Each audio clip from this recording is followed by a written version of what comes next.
Hello guys, welcome to my YouTube channel maths with inspector Vikram में। तो guys मैं ये दो क्वेश्चन शॉर्ट लेकर आया हूँ। दो क्वेश्चंस मैंने कल डिस्कस किए थे जो कि आरएस में पूछे गए हैं। अभी रिसेंटली जो आरएस का एग्जाम हुआ था 2 फरवरी को, और ये क्वेश्चंस भी आरएस के ही हैं जो आरपीएससी ने पूछे हैं। तो मैं ये क्वेश्चंस आपके जो आगामी एग्जाम्स हैं, चाहे वो आप रेलवे ले लो, रेलवे में आरपीएफ कांस्टेबल के होने वाले हैं और एनटीपीसी के होने वाले हैं, और अभी जो जीडी के चल रहे हैं उनके लिए भी ये बेनिफिशियल है। ठीक है, तो आप इनको देखिए और ये कॉन्सेप्ट समझिए। कॉन्सेप्ट क्या है क्वेश्चंस के। डेटा चेंज हो सकता है लेकिन क्वेश्चंस के कॉन्सेप्ट तो वही रहेगा। ठीक है, तो आप इनको देखिए और समझिए, और अगर कुछ समझ में ना आए तो आप कमेंट में बताइए। ठीक है, तो अभी शुरू करते हैं क्वेश्चन को। तो क्वेश्चन नंबर 3 है मेरी सीरीज का, जो क्या कह रहा है, चावल के मूल्य में 21% की कमी होने से एक व्यक्ति ₹1000 में 10.5 kg अधिक चावल खरीद सकता है। ठीक है, कम होने के बाद चावल का प्रति किलोग्राम मूल्य क्या है। इसमें क्वेश्चन ने पूछा क्या गया है कि कोई व्यक्ति है वो चावल के मूल्य में पहले सपोज 100 रुपये में किलो के हिसाब से खरीद रहा था, और अभी उसमें 21% की कमी हो गई मूल्य में, सब चावल के मूल्य में कमी हो गई। तो अब ऑब्वियसली बात है वो चावल ज़्यादा खरीद पाएगा उतने पैसों में ही, जितने पैसों में पहले खरीदा था। तो वही बताना है कि अभी क्या रेट है इसकी, बस इतना है क्वेश्चन में, कुछ नहीं और। ठीक है, ऑप्शन है 20, 30, 40 और 15।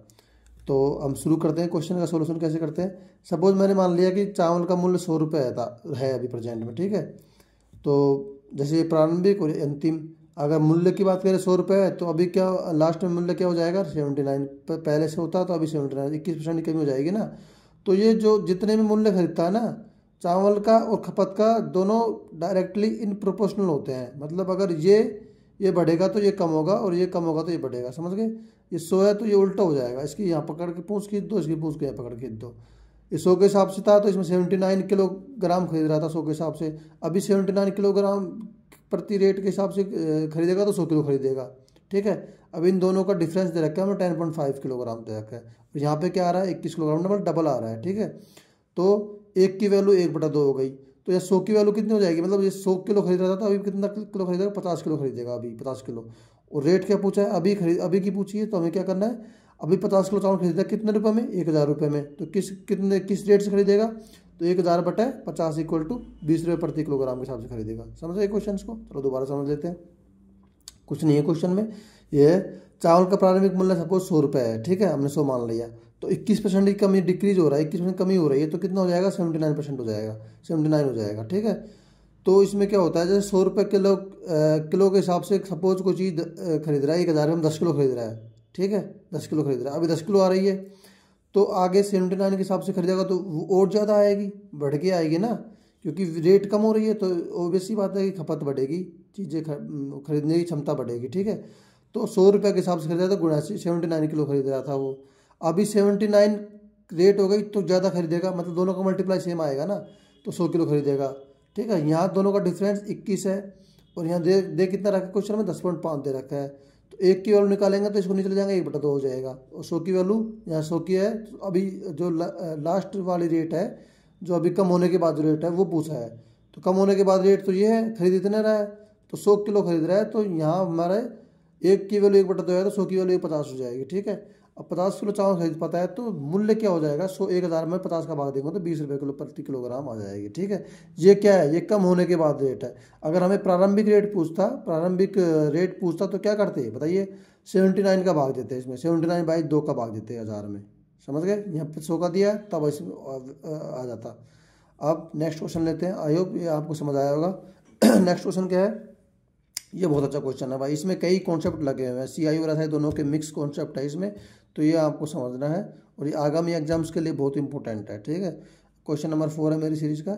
इसमें क्या है, ये ₹8000 की राशि पर एक निश्चित प्रतिशत वार्षिक दर से 3 वर्षों का साधारण ब्याज 3600 है। यदि समान ब्याज दर पर उसी राशि पर, ठीक है, 8 माही मतलब 8 मंथली कैलकुलेट करते हैं, इंटरेस्ट चक्रवृद्धि ब्याज लगाया जाता है, तो 2 वर्षों के बाद कुल चक्रवृद्धि ब्याज होगा।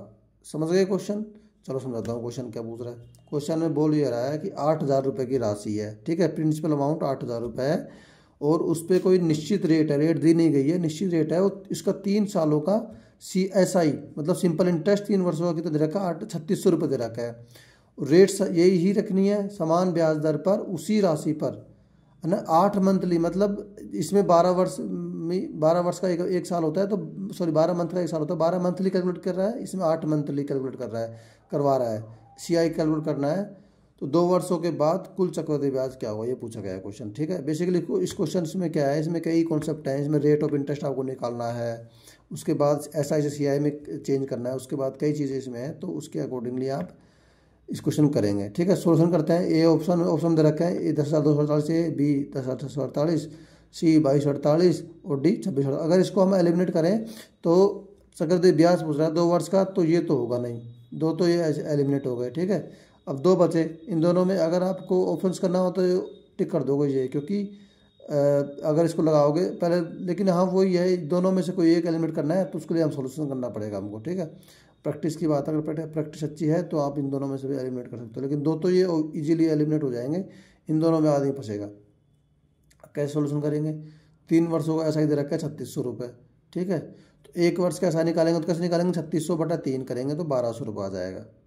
ठीक है, अब रेट ऑफ इंटरेस्ट कैसे निकालते हैं भाई, ब्याज बटे मूलधन इंटू 100 करते हैं। 1 साल का ब्याज 1200 रुपये है, मूलधन हमारा 8000 है, तो रेट ऑफ इंटरेस्ट या ब्याज दर क्या आ जाएगी, 15% आ गई।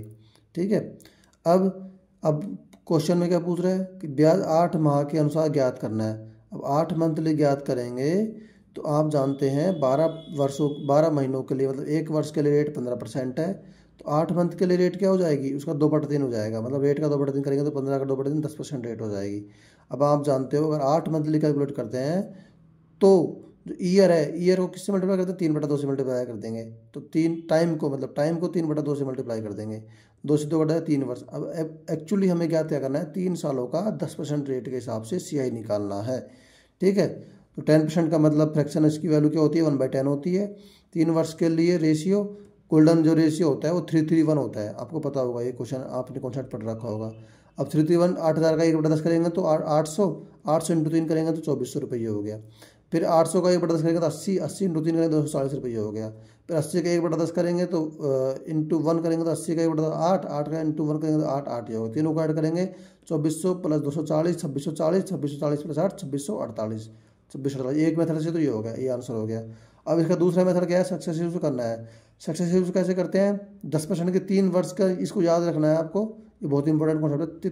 33.1% होता है 10% का 3 वर्षों के लिए। ठीक है, और 2 वर्षों के लिए 21% होता है। और निकालने का तरीका क्या है, 10 प्लस 10 प्लस 10 इंटू 10/100, 2 वर्षों के लिए हो गया। 10 प्लस 10 20, 20 प्लस 10 इंटू 10/100 1, 100/100 1, 21 हो गया। 2 वर्षों के लिए 21 हो गया। अब 2 वर्षों के लिए 21, तो 3 वर्षों के लिए 21 प्लस 10 31, 31 प्लस 21 इंटू 10/100 तो 2.1, तो 33.1। अब इसको रेट निकालेंगे पूरा फाइनल ऐसा CI, तो 8000 का 33.1% निकालेंगे, तो 33.1%, 2 जीरो से 2 जीरो कट गया, 33.1 इंटू 8 करेंगे तो 80 करेंगे तो पॉइंट से 0 हट गया, 0 से पॉइंट हट गया, 331 इंटू 8 करेंगे 2648। ठीक है, 2648 यहाँ आ रहा है। तो दोनों में से आप दोनों, मेरे ख्याल से तो आपको दोनों कॉन्सेप्ट आना चाहिए, सक्सेसिव भी आना चाहिए और ये भी आना चाहिए, और ऑप्शन से एलिमिनेट करना भी आना चाहिए, क्योंकि कंपटीशन बहुत ज़्यादा है, बेरोजगारी बहुत ज़्यादा है। एक कॉन्सेप्ट से कुछ नहीं होने वाला है भाई, आप लोगों को मल्टीपल कॉन्सेप्ट सीखने पड़ेंगे, तभी आप मैथ में पार पटक पाओगे। क्योंकि आपको पता है बहुत लिमिटेड टाइम होता है, उसमें बहुत ज़्यादा क्वेश्चंस करने होते हैं, चाहे वह SSC CGL एग्जाम्स ले लो, कोई भी कॉम्पिटिटिव एग्जाम ले लो, सब में टाइम का इशू रहता है, और कॉन्सेप्ट आपको मल्टीपल कॉन्सेप्ट होने चाहिए। ठीक है गाइस, थैंक यू। अगर अच्छी लगे वीडियो तो लाइक शेयर सब्सक्राइब कर देना। Thank you.